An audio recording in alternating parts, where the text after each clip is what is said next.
Olá, sejam bem-vindos a mais um episódio do Pode Ser, o podcast da vida real. Hoje temos o prazer de receber aqui Andréia Campos Salles. Seja muito bem-vinda. Obrigada, boa noite. Eu que agradeço o convite e a oportunidade de contar um pouquinho sobre a pessoa com deficiência. Bom, para a gente começar, você pode contar um pouco sobre quem é você e no que você trabalha? Eu sou a Andreinha da OAB, eu já fui a Andreinha da APAI, mas sou a Andreinha. Todo mundo me conhece porque eu tenho baixa estatura, então o pessoal me chama de Andreinha. Eu acho carinhoso e já virou uma marca, porque difere dos demais. Quem sou eu? Eu sou uma pessoa que luta pela pessoa com deficiência, sou uma pessoa com deficiência, não nasci deficiente, fiquei aos 14 anos e hoje eu trabalho para que a pessoa com deficiência tenha qualidade de vida. Legal. Você é assistente social, especialista em políticas públicas e direito e defesa de direito? Sou bacharel em Direito, sou assistente social e luto pela política pública da pessoa com deficiência. E você pode explicar mais ou menos qual é a função mais direta que você exerce? Vamos dar um exemplo. Eu atendo uma pessoa que me liga, André, eu queria uma consulta com um neurologista e meu filho tem uma suspeita de ser autista e esse médico que pode validar o laudo. O que a gente faz? A gente vai ligar, vai ver qual é o caminho e qual a efetividade disso no nosso município. Por quê? Ter saúde e usar o SUS é uma política pública. E a pessoa, às vezes, não tem acesso. E aí eu conto como faz, eu dou o caminho. E aí ensino, muitas vezes eu vou até os locais, muitas vezes eu marco a consulta, muitas vezes eu ligo, porque as pessoas têm muita dificuldade de chegar. Então, eu faço esse caminho. Isso é política pública, é dar acesso a todos. Entendi. E você falou da PAI, você foi ex-presidente da PAI. Qual que era a sua função dentro? Eu fui eleita presidente da APAI. Eu era presidente do Conselho Municipal da Pessoa com Deficiência, por 2 mandatos eu fui presidente, que é o conselho que luta pela implantação dos direitos das pessoas com deficiência. Então, a gente briga porque, vamos explicar assim, temos a Lei Brasileira de Inclusão, lá em nível nacional, e Pinda ainda não aderiu a algumas coisas da Lei Brasileira de Inclusão. Então, o Conselho Municipal da Pessoa com Deficiência vem buscar para que Pinda tenha aqui em Pinda, esses direitos. E aí a gente vai lutando. A ex-presidente Dona Giovana falou assim, André, você pode ir na PAI fiscalizar o processo de eleição? Aí eu fui, né? Saí do trabalho, fui. E cheguei lá, não tinha candidato. E aí eles falaram assim, se não tiver um candidato não aparecer, a gente vai ter que entregar PAI para a FEAPAIS e eles vão cobrar, né? E é tipo um administrador de fora. E aí eles falaram assim, ajuda a gente. E aí aconteceu a eleição, eu fui eleita, só que eu não tinha nenhuma noção de terceiro setor. Eu sempre trabalhei em prol da pessoa com deficiência, só que eu tenho deficiência física. Então eu não conhecia muito da deficiência intelectual, que é o público da PAI. E aí eu fui estudar, eu fui fazer serviço social, eu me capacitei, os presidentes têm curso de capacitação para aprender a ser presidente, que a gente fala.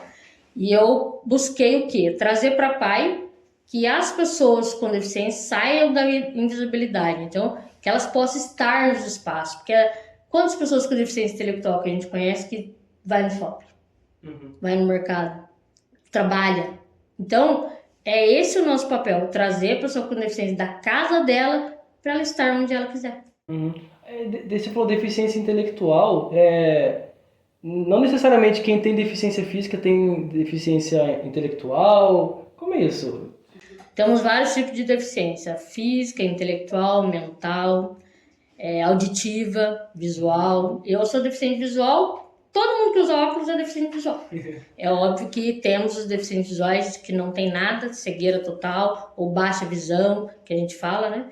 E a deficiência intelectual é o público da PAI, por quê? A PAI é uma escola de educação especial onde, para você estudar na PAI, você tem que ter deficiência intelectual, mas você pode ter outras deficiências. Então, tem criança lá que tem deficiência intelectual, mas tem outras deficiências. A PAI é a única escola de educação especial do município. E ela só pode atender deficiência intelectual. Então, às vezes a mãe fala assim, nossa, eu queria tanto que meu filho estudasse na PAI, porque lá tem professor, as classes são menores, tem apoio, né? Mas não pode, porque a política da PAI é para deficiência intelectual. Entendi. E como é a sua experiência sendo PCD e como isso afeta o seu dia? Hoje não afeta mais, mas já afetou bastante. Era difícil, acho que a minha primeira experiência traumatizante foi no banco. Eu estava no meu primeiro emprego e eu tinha 20 anos. E aí eu fui até o banco e a minha chefe falou, pega a fila preferencial. E aí eu fui pra fila preferencial. Daí tava os meus amigos, boy lá, que antigamente tinha boy, né? Dos bancos, das fábricas, todo mundo conversando. E aí a mulher falou, ela não pode ficar na fila. Daí eu falei, por quê? Só que aquilo me constrangeu tanto que eu não soube o que falar. Os meus amigos que defenderam falaram, não, ela vai ficar na fila. Só que quando eu cheguei no escritório, eu chorei e falei assim, a mulher gritou comigo no meio do banco. Por quê? Até aquele momento eu não tinha intenção ou que eu era uma pessoa com deficiência.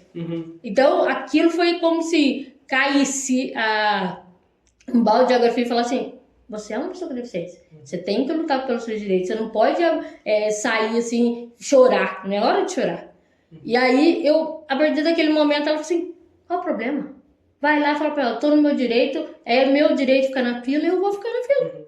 Mas você tinha como comprovar que você era deficiente ou naquela época não existia nada disso? Era muito difícil? Naquela época não existia muita coisa, assim, porque as pessoas antes não contestavam. Então, eu sou uma pessoa com deficiência. Só quem pode contestar se eu sou uma pessoa com deficiência é o meu médico. Né? Ele me dá o laudo e uma outra pessoa.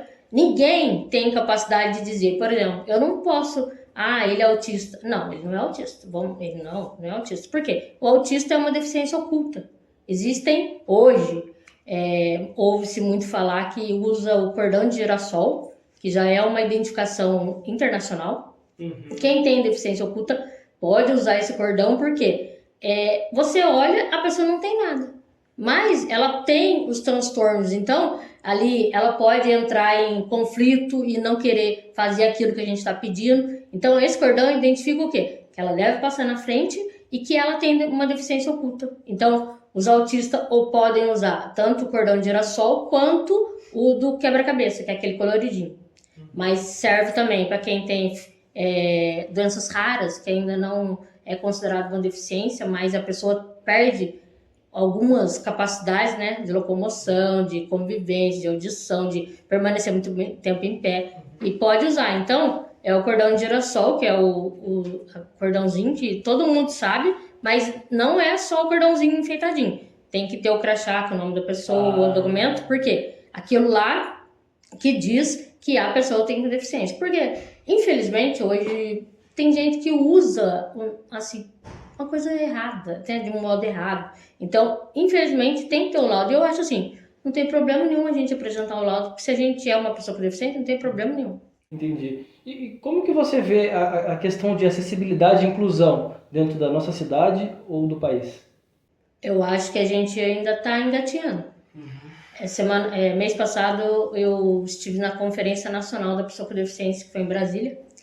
E a gente veio lá, ficamos 4 dias em Brasília. E tinha gente do Brasil inteiro. Olha só. Então, tinha muitas deficiências, era uma conferência só para deficiente. Então, não tem preferencial não, porque todo mundo tem deficiência, então todo mundo vai na fila, todo mundo...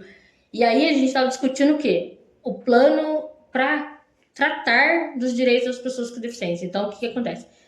Existem as conferências municipais, em Pindamonhangaba houve, aí vai Pindamonhangaba, depois vai para São Paulo, de São Paulo vai para Brasília. E isso é levado para o presidente vai aplicar a política pública para a pessoa com deficiência. Hoje já existe no governo Lula, que chama o Plano Viver Sem Limites, que é um plano que só fala dos direitos da pessoa com deficiência. Então, é tecnologia assistiva, que pode ser um computador, pode ser o teclado em braille, várias coisas que, assim, facilita o dia a dia da pessoa com deficiência. Por exemplo, um carro, que eu tenho minha carteira, minha CNH é de PCD, tem o código, eu fiz prova com carro automático, o banco do meu carro tem que ser mais elevado, no pé direito eu tenho que ter um extensor, isso tudo tá na minha CNH, que é umas letrinhas bem pequenininhas, que quem não conhece nunca vai saber qual que é a adaptação que tem que ter no meu carro. A maioria quem assim, pode fiscalizar é a polícia, né? Que eles têm um treinamento para identificar o que tem que ter no carro dela que está aqui na letrinha. Então, isso é uma tecnologia assistiva para melhorar a vida da pessoa com deficiência. Tem a muleta, tem a cadeira de roda, porque a cadeira de roda é uma coisa muito cara hoje. Era para ser uma coisa mais barata, mas as baratas são muito pesadas. E aí, isso impede que a pessoa com deficiência tenha autonomia de fazer o traslado, de mudar de cadeira, ou pegar o seu carro e desmontar e colocar do seu lado e dirigir sozinho. Então, a gente tem que trabalhar o quê? Para divulgar mais essas políticas de tecnologia, para que a pessoa com deficiência tenha mais autonomia. Interessante isso. E o que as empresas ou as instituições elas podem fazer para poder facilitar a acessibilidade das pessoas com deficiência? Eu acho que as empresas têm que conhecer as pessoas com deficiência. Todo mundo fala assim, ela é uma pessoa com deficiência, mas antes de eu ser uma pessoa com deficiência, eu sou uma pessoa. Sim. Então a pessoa tem que conhecer o meu currículo, por exemplo, eu sou uma exceção da pessoa com deficiência, né? Eu tenho um currículo porque eu estudei, eu me preparei, eu tenho curso, eu tô sempre estudando mais. Mas tem muitas pessoas com deficiência que não tiveram essa oportunidade. E quando as pessoas oferecem emprego para pessoa com deficiência, eles querem colocar auxiliar de limpeza ou empacotador, não desmerecendo essas funções, cada um tem seu mérito, mas ninguém olhou o currículo da pessoa. É a mesma coisa. Eu estudei para aquilo, quero trabalhar naquilo. E não me colocar numa função só porque eu pessoa com deficiência e eu vou cumprir a cota. Pindamonhangaba ainda não, a gente tinha um polo de empregabilidade que veio do governo do estado, onde ele ficava em Moreira César, na subprefeitura. Porém, pela falta de procura, ele foi tirado. Por que acontece? Esse polo, por exemplo, eu vou procurar um emprego. E eu tenho deficiência, eu apresento o meu laudo e ela vai procurar uma vaga de acordo com a minha deficiência, mas respeitando o meu currículo. Entendeu? Então, a pessoa, o RH da empresa, tem que estar preparado para receber a gente. Não adianta, vou contratar porque eu vou cumprir cota. Mas ninguém estudou, ninguém sabe qual é a deficiência da pessoa, coloca o deficiente lá. Vai cumprir cota, ele que se vire. Igual, uma dificuldade que a gente tem é com o deficiente auditivo. Que, por exemplo, no mercado.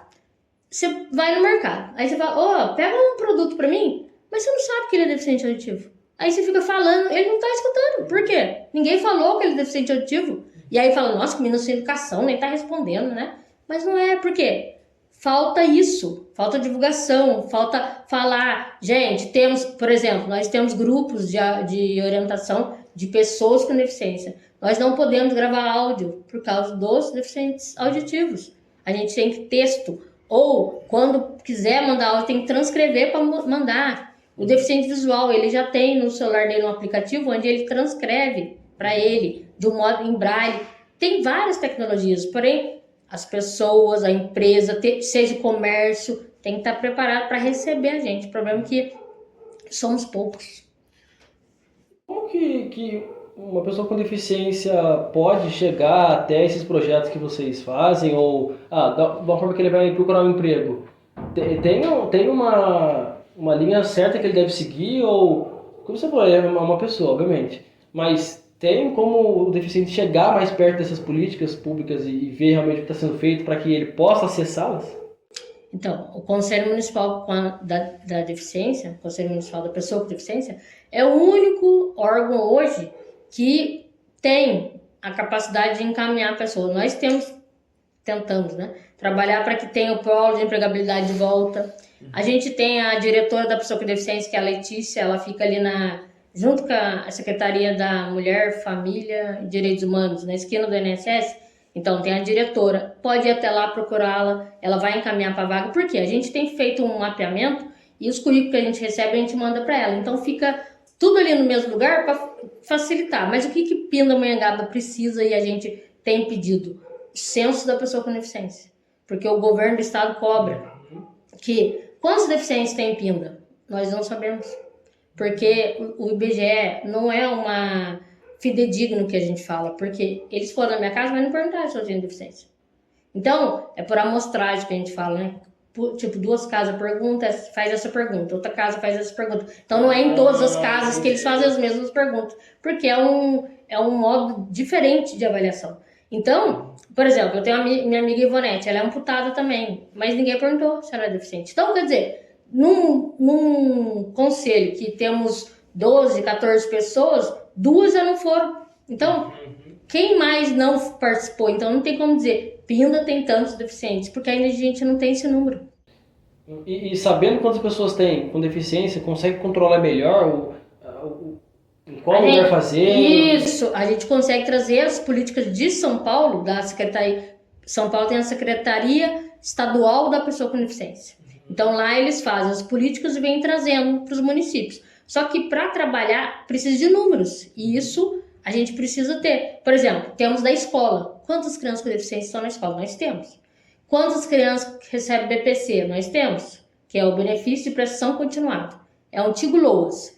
Quando uma pessoa é carente e ela tem uma deficiência, ela pode pedir esse benefício para o governo. Antigamente o pessoal falava LOAS, hoje não, mudou a nomenclatura, é BPC, benefício de prestação continuada. Então a pessoa pode pedir esse benefício, é no CRAS, né, do seu bairro, e aí vai, assistente social vai fazer a visita, ou vai marcar uma perícia no INSS para ver realmente a deficiência, né? Mas o mais importante, não é para qualquer um que tem deficiência, é a pessoa carente, entendeu?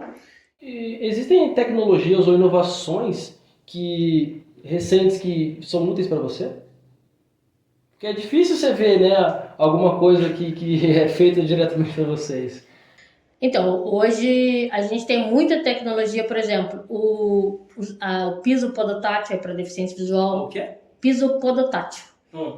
Aquele piso, você vai reparar agora quando você for na cidade. Certo. No centro da cidade, ali na rua Deputado Cláudio César, aquela calçadão novo, tem uns pisos desenhadinhos amarelinhos. Isso é o piso podotátil, que é para o deficiente visual passar a bengala e ele vai saber para onde que ele vai, entendeu?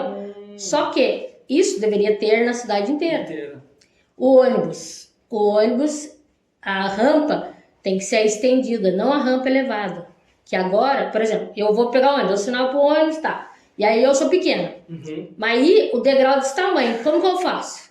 Entendeu? Então, o que tá faltando? O acesso. A gente teve uma reunião com a Viva Pina também, a gente está trabalhando essas questões de acessibilidade para melhorar a pessoa com deficiência. Por exemplo, o cadeirante do meu bairro, eu moro no Araretama, ele vai pegar o ônibus. Se tem um deficiente, ele não pode entrar, porque só tem uma vaga. É verdade. Ele tem que esperar o próximo ônibus. E tem dias que a rampa não funciona. O elevadorzinho? Porque tá emperrado ou tá sem manutenção. O que deveria ter? A rampa estendida, que é quando o ônibus encosta na calçada, só estende. E aí o cadeirante entra e a pessoa com mobilidade reduzida também. Sem precisar elevar e descer, porque isso dá mais mesmo desgaste, porque sobe, desce, chuva, sol, né? Sujeira. Então, isso são coisas que a gente vai colocando no dia a dia. Mas tem coisas, por exemplo, as rampas. Não é fazer uma rampa. Ai, que rampa bonita. Não. Tem as medidas. Tem o engenheiro para olhar, ó, tem que ser assim, sabe? Às vezes a pessoa constrói umas rampas bonitas e fala, nossa, ficou linda, mas não é acessível de verdade. André, você já enfrentou preconceitos ou estereótipos relacionados a isso? E como que você lida com isso? Eu falo que eu sou uma pessoa resolvida, né? Mas tem muita gente que não sabe resolver. Eu já sofri preconceito, assim, de a pessoa duvidar da minha capacidade. De eu ser capaz. Por exemplo, eu sou bacharel em Direito. Então, eles falam assim, nossa, mas você fez Direito? Entendeu? E eu fiz 5 anos de Direito, passei, estudei na Unital. Ia de ônibus todos os dias, voltava de ônibus todos os dias. E aí, as pessoas duvidam disso. Eles não sabem do que a gente é capaz, mas já falam, nossa, mas será que ela sabe mesmo? Entendeu? Hoje eu lido muito bem com isso, mas, gente, o preconceito é assim, não. Por exemplo, marca uma palestra. Olha o maior preconceito que tem. Marca uma palestra e tem escada. E aí, o deficiente vai ficar lá embaixo, não vai assistir? Como é que vai ser? As pessoas não se preocupam. Por quê? Entendi. Eles falam assim, mas eles são tão pouco, eles nem vão vir, eles não vêm. Mas isso não é o acesso. Não. Eu posso não ir, mas eu tenho que ter o acesso, eu tenho que ter as condições de eu estar lá a hora que eu quiser, quando eu quiser. Eu hoje não ligo mais pro preconceito, porque eu já sei dos meus direitos, e hoje o crime contra a pessoa com deficiência, né, chama-se capacitismo, é duvidar da minha capacidade. Então, as pessoas que hoje já é crime, você pode até a delegacia fazer boletim de ocorrência, a pessoa vai ser responsabilizada, mas o que falta pra gente é divulgação, é falar, olha, você não pode. Às vezes a pessoa vai no posto de saúde, vai pegar um remédio e não tem. Isso é falta de acesso, é falta de política pública, é falta de respeito, porque muitas vezes aquela pessoa com deficiência foi um sacrifício para ela estar ali para pegar, ou foi um sacrifício para ela ir no médico, ou por quê? Hoje em Pindamonhangaba tem muitas pessoas com deficiência sem apoio da família. Sim. E depois que eu fiz serviço social, eu faço muitas visitas assim na casa das pessoas para entender, porque sempre tem um problema social envolvido naquele problema de saúde, que a pessoa tá pedindo ajuda, tá pedindo socorro. Então ela fala que tá doente, a gente leva até o médico, mas na verdade é o social que tá faltando ali, é a família. Não tem atenção, muita briga. E duvidar também, por exemplo, assim, pessoa com deficiência, ele tem que estudar. Tem que estudar, ele tem que trabalhar, ele tem que ter amigos, ele tem que ir em festas, ele tem que estar onde ele quiser. E as pessoas acham assim, pessoa com deficiência não estuda. A pessoa com deficiência auditiva tem que se comunicar em Libras. Quantas pessoas que vocês conhecem que sabem Libras? Quase nenhuma. Então, é a mesma coisa de eu vou para os Estados Unidos e eu não sei inglês. É a mesma coisa. Eu vou ficar lá, a pessoa vai falar e eu não vou entender nada e eu vou ficar nervosa. É isso que acontece com a deficiência auditiva. Ele não consegue se comunicar e ele fica nervoso. Então, falta muito acesso. Pindamonhangaba tem o projeto Reinvente, que é da prefeitura, e tem oficinas de Libras gratuitamente, que é para as pessoas aprenderem a se comunicar em Libras, né? Só que já é um direito da pessoa com deficiência ter um intérprete em locais que ela vá frequentar. Por exemplo, vou ao médico, tem que ter um intérprete lá. Eu vou no CRAS, tem que ter um intérprete lá. Mas tem ou é... A lei diz, mas não temos ainda. A gente tem lutado para ter pelo menos um intérprete volante. Por exemplo, eu vou no UPA do Araratama, daí eu chamo aquele intérprete para ir lá, fazer a interpretação. Aí preciso ir no médico, eu marco com ela. Por quê? Infelizmente, são políticas caras, né? Porque a hora do intérprete custa R$120. Então, para a pessoa contratar, é direito, é sim, mas é preciso estudar estratégias para que a pessoa... Ah, não, é caro, então não vamos chamar não. Vamos deixa quieto, entendeu? Então, isso não pode acontecer. Por exemplo, todas as transmissões da Câmara agora tem intérprete de Libras, que foi um pedido do Conselho Municipal da Pessoa com Deficiência, para que tenha, e hoje tem. Tem legenda e tem intérprete. Mas não tinha. Então, a pessoa surda nunca pôde acompanhar uma sessão de Câmara. Agora não, ela acompanha. E a gente tem brigado para os espaços públicos, espaços de eventos oficiais, pelo menos tem um intérprete, por quê? Para a pessoa com deficiência auditiva poder sair. Porque você vê, você não vai perceber que ele é surdo. Se ele não falar, você não vai perceber. E eles são muito unidos, sabe? Que quem sabe, eu sei muito pouco. Eu fiz um curso, mas eu sei muito pouco, porque se você não treina, você perde. Então você não... como qualquer coisa lá. Isso. Aí você perde, mas é muito legal você ver eles conversando, sabe? Você vê a felicidade, a alegria deles e é complicado, porque a gente tem que todo dia olhar. E como que faz para acessar esse curso de Libras que você falou? É do projeto Reinvente da Prefeitura. É no site da Prefeitura, é o Fundo Social que promove. Sempre tem lá.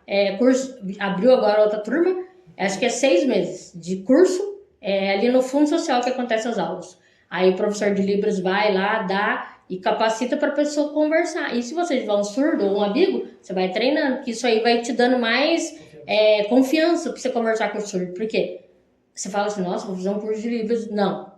Você tem que treinar, porque a Libras do surdo, ele é mais rápido, ele é rápido. E a gente, não é igual a gente conversar, oi, tudo bom? Não, porque não é só isso, tem que ir enredar na conversa. E aí você tem que treinar bastante. Entendi. André, o que você gostaria que as pessoas entendessem sobre a vida da pessoa com deficiência? Porque a gente não sabe, é fácil até falar, né? Eu acho que para entender a vida da pessoa com deficiência é pensar primeiro que ela é uma pessoa. Que ela tem vontade de sair, ela tem vontade de namorar, ela tem vontade de ir numa loja. Você já viram algum deficiente em loja? Ninguém pensa. Difícil. Por quê? Falta o acesso. Você vê as lojas, a maioria das lojas são tudo apertadinhas, corredor, não dá pra cadeira de roda passear, não dá. Por quê? Eles pensam que eles não compram, mas eles compram. Eles compram pela internet agora, que é um acesso. Porque entrega na casa dele e ele não precisa ficar explicando pra ninguém que ele quer entrar, que ele quer comprar. E às vezes na rua, na entrada tem até a rampinha, só que daí chega lá dentro e muitas vezes as pessoas fazem rampa. Por exemplo, na rua de cima da OAB ali, eles estavam construindo um restaurante novo. Quebraram tudo, estavam fazendo um restaurante novo. Aí eu passei e perguntei tinha 3 degraus, né? Daí eu perguntei pro pedreiro assim, moço, já passou a prefeitura aqui?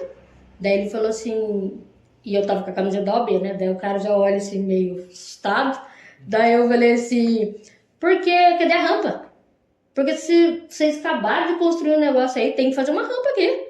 Aí ele falou assim, eu falei pro meu patrão, os dois pedreiros, um defendendo e o outro acusando. Daí eu falei, então, fala pro seu patrão que ele tem que fazer a rampa.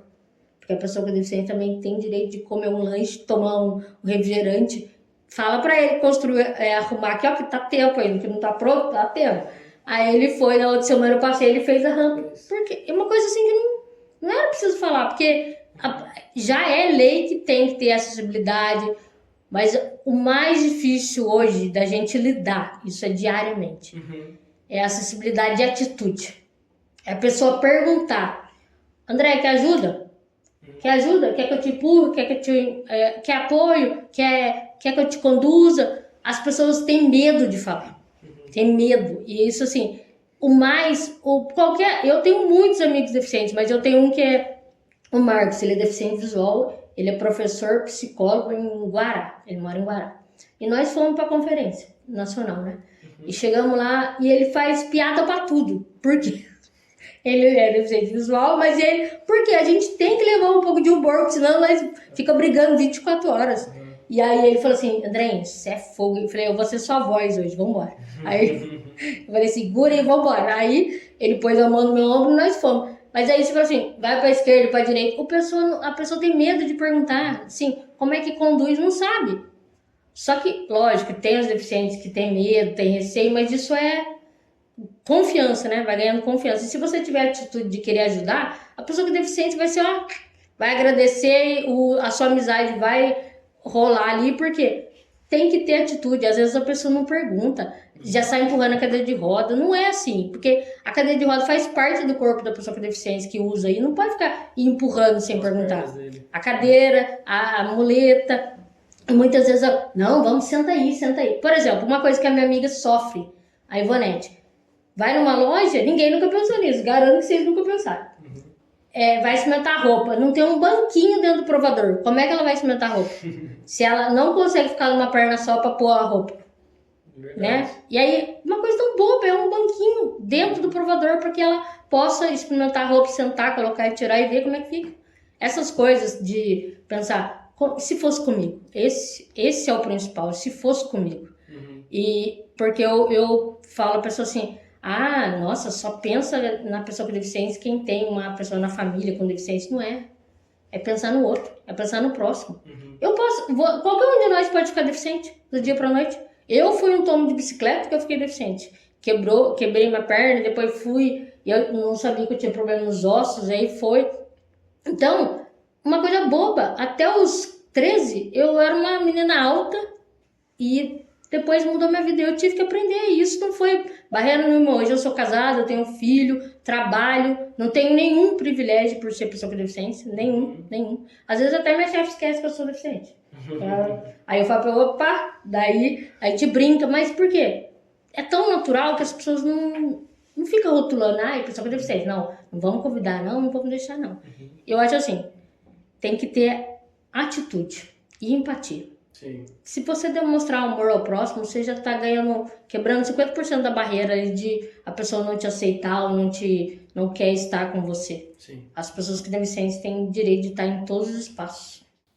E qual é o termo que você falou que quando a pessoa tem medo de perguntar pro deficiente se ele pode ajudar? Você falou um termo ali, assistente, como que é? Atitudinal, que é a acessibilidade atitudinal, de atitude. Como é que é o negócio? Atitudinal, é de atitude.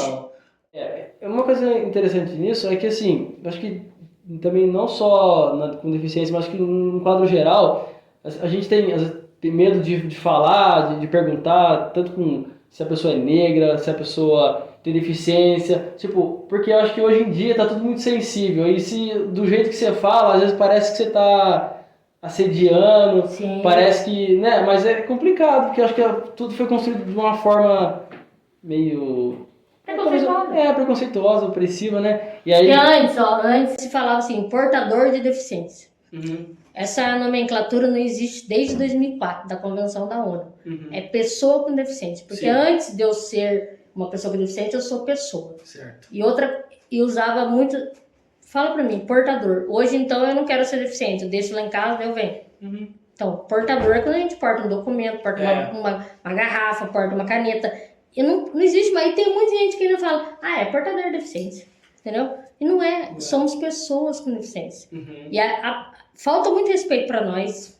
Sim. Falta porque as pessoas esquecem de incluir a gente. A gente vai nos eventos assim, nossa, mas aí agora? Como que a gente faz? Todo mundo, um fica olhando pra cara do outro, ninguém faz nada. Eu falo, vamos resolver esse negócio aqui, porque nós não tem escada, vamos pro lugar que não tem escada. Vamos pro outro lugar, aperta todo mundo, traz cadeira. Então, muitas vezes a gente tem que fazer um transtorno pro negócio acontecer, porque as pessoas não lembram que a gente pode ir, a gente pode estar, tipo shopping, é um lugar acessível, né? É um lugar que as pessoas, eu vejo bastante pessoas com deficiência frequentando. Hoje, a gente não tem um lugar ainda para a pessoa com deficiência que ela possa cuidar da saúde, ter lazer, amizade, escola. Não temos ainda. Ainda é um sonho de que tenhamos um lugar onde a pessoa com deficiência possa cuidar da sua saúde, ter o lazer, fazer amizade e ter terapia. E isso falta em Pinda. Um problema que a gente enfrenta muito é o apoio, a falta de apoio para a pessoa com deficiência na escola. Uhum. A gente tem em Pinda o ensino municipal do 1º ao 5º e do 6º ao 9º e ensino médio é do governo do estado, né? E aí as pessoas com deficiência que vão para a escola, elas têm que entrar na justiça para pedir o apoio. Porque o apoio não é o cuidador. Não é aquele que vai dar comida, que vai empurrar a cadeira, que vai levar para o banheiro, que vai dar... Não. O apoio é aquele que vai pegar a matéria que a professora está dando e vai interpretar para a pessoa com deficiência, respeitando a deficiência dela, para que ela possa acompanhar. Entendeu? Eu tenho muitos alunos que saíram da PAI e foram para a rede estadual e que foi necessário entrar com o processo para eles terem o apoio, porque senão eles estariam lá no cantinho da sala, excluídos, sem nenhum acesso. Sim. Então, são coisas assim que já deveria ter pensado. Se eles não conseguem acompanhar, por que ninguém pensou? Não, vai tanto aluno, 10, 20 lá para o estado agora, nós temos que ter um apoio, porque como é que eles vão acompanhar algo? Sim. E aí, isso é uma coisa que me deixa, nossa, mas muito, muito brava.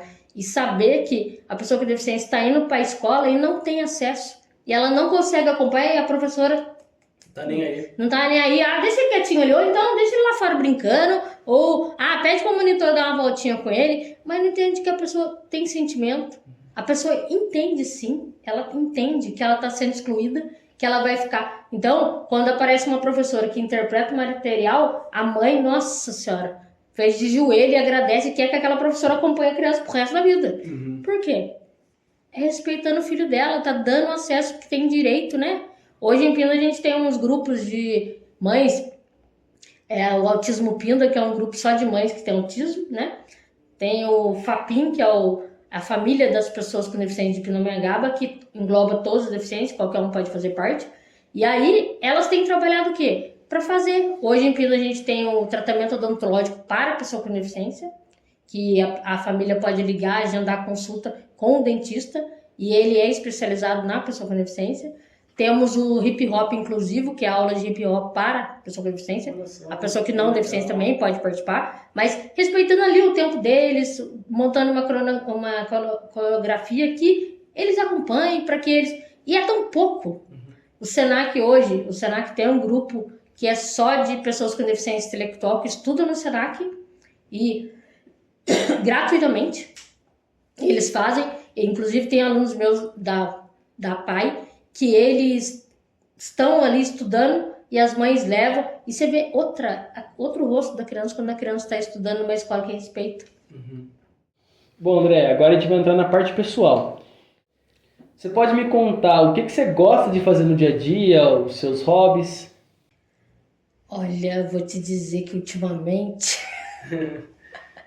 eu não tenho tido muito hobby, porque terminei serviço social, né? E eu faço capacitação na área do serviço social para fortalecimento de rede. O que é rede? A rede é trabalhar os órgãos de proteção da criança juntos. Então a gente faz esse tipo de capacitação para que a rede trabalhe junto. Então, por exemplo, tem um problema com a criança, todo mundo vai ser convidado a participar de uma reunião para desenhar a linha para que a criança seja atendida. Então, eu sempre faço isso. E eu estou estudando sobre isso agora. E o que eu gosto de fazer? Ficar em casa pouco, porque eu fico pouco com meu filho. Ele tem 14 anos, né? E tá passando. E aí, porque eu trabalho o dia inteiro, faço academia. Dia de sábado dou aula na transitória. E aí, o que sobe? Domingo para lavar a roupa, limpar a casa. Mas eu gosto de ler, eu gosto de viajar, eu gosto de festa, eu sou muito festeira, eu sou muito assim de qualquer coisa, eu quero fazer uma festa. Eu quero fazer uma festa. Só que eu acho que eu tô ficando velha, porque tô sem coragem, eu chego em casa, tomo banho, faço janta e durmo. Então, mas eu gosto de ler, de passear, de estar em contato com a natureza, porque eu acho que é importante e eu acho que todo mundo deveria tirar um dia para pisar no mato, sentir a energia, porque a gente tem que ser grato pela vida que a gente tem. Certeza. E você canta no chuveiro também? Ou Não canto, não. Não gosta de cantar? Não. Nada? Meu filho que canta. Meu filho lá, que ele tem um gosto apurado, eu falo, nossa, meu filho. Puxou o seu, pai? Não, meu marido, porque eu gosto de sertanejo, meu marido odeia sertanejo. Aí eu ponho lá pra limpar a casa, eu ponho minhas músicas lá e falo, pelo amor. O Pedro gosta de música clássica, ele toca violino, ele MPB, no chuveiro ele ouve MPB e eu falo, nossa senhora. Vou chamar o Pedro pra fazer uma dupla, porque eu também canto, viu? E aí ele tá todo empolgado agora, que ele tá treinando lá em casa violino, porque ele quer passar pra turma 2 do violino. Ah, ele tá fazendo aula? De violino, daí ele fica em casa treinando. Olha só, mas toca bem já? Ai, eu não entendo muito, amigo. Se ele tá tocando bem, mãe, não sei, porque eu não sei o que é bom, o que é ruim, porque eu não conheço.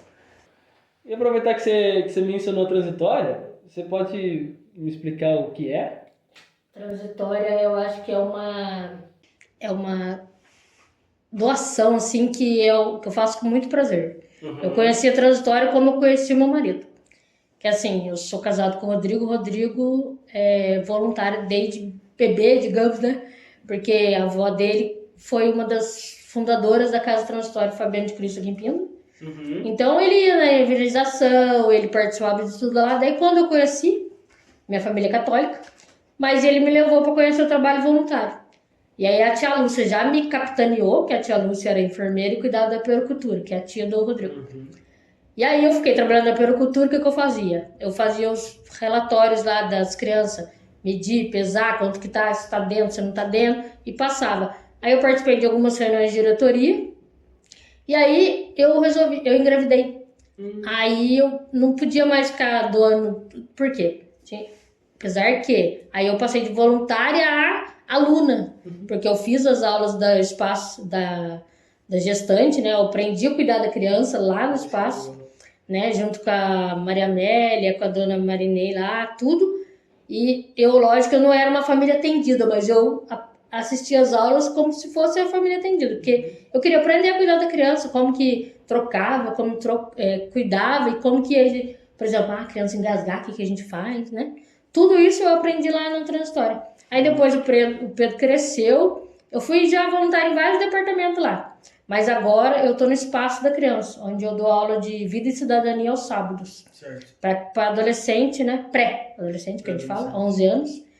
E eles são a minha nova paixão, porque assim, você pode estar muito mal, mas quando você chega lá, você vê as carinhas deles e o abraço que eles dão. É tia, e eles não têm preconceito. Assim, eles me tratam assim com um amor que eles nunca perguntaram uma coisa que todo mundo pergunta na rua. Por que você é pequenininha, tia? E eles nunca perguntaram. Porque eu sou quase do tamanho deles, e alguns são maiores que eu, lógico. Mas assim, é tão pouco que a gente faz, mas eles ficam tão gratos. Outro dia eles perguntaram pra mim, tia, ajuda a gente a organizar um campeonato de futebol? Eu não sei nada de futebol, mas vou. Daí eu falei com a Renatinha lá, falei, vamos organizar. E aí outro dia eles perderam.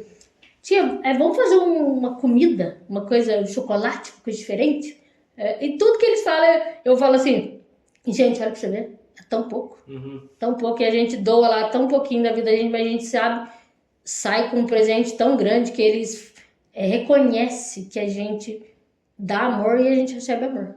Eu acho que o trabalho na voluntária, assim, no voluntariado transitório é amor, porque é a única casa que eu conheço que funciona com 100% de voluntário. Né? E eu sempre briguei na PAI sobre isso. Porque quando eu fui presidente da PAI, eu falava assim, não é possível que não tenha um voluntário, porque na transitória tem tanto voluntário, não é possível. Daí eu falava assim, a transitória funciona com voluntário, por que a PAI não pode funcionar? Sim. Daí eles falavam assim, não, André, mas eu falei, tá faltando. E aí, nos anos que eu fui presidente, eu trouxe muitos voluntários para que, da Nota Fiscal Paulista, de pessoal que ia lá atender a telefone, participar das campanhas para arrecadação. E eram pessoas que iam lá, doavam o tempo como se fosse empregado, mas não recebia nada. Só recebia o amor das crianças que eram muito gratas e são muito amorosas. E é igual na outra história, as crianças lá são gratas, elas, pouquinho que a gente faz assim, elas são, e sábado assim, a gente tem a expectativa de chegar ao sábado que planejar a aula, porque a gente planeja a aulinha, né, durante a semana, o que a gente vai falar, e sábado agora a gente vai falar sobre as diferenças que existem. Ninguém é igual, tem que respeitar o diferente, tem que aceitar o diferente. A aulinha de amanhã é sobre isso. E você falou das crianças, às vezes o que você falou de fazer um brigadeiro ou coisa, parece um negócio muito simples, né? Muito bobo. Mas ele nunca comeu brigadeiro na casa dele, nunca teve uma atenção, nunca teve nada. Eu não lembro o dia, acho que o Fabinho dirigiu pra gente lá, não lembro o dia que a gente foi no cinema. Teve criança que nunca foi ao cinema. Nossa, olha pra você ver, em pleno século XXI, uma criança que não foi no cinema, não comeu uma pipoca do cinema ou não foi no McDonald's pra comer um lanche. Porque a mãe tem muitos filhos, né? E aí pra programar aquele dinheiro que vai gastar ali dá muita diferença no orçamento. Então a gente vê que existe desigualdade ainda, né? De coisas que a gente vê todo dia, a pessoa não tem um dia. Eu acho que eu busco isso, assim, na vida, que as pessoas sejam tratadas iguais, que as pessoas tenham as mesmas condições de igualdade. Muito legal, muito bonito o que você falou aí. Bom,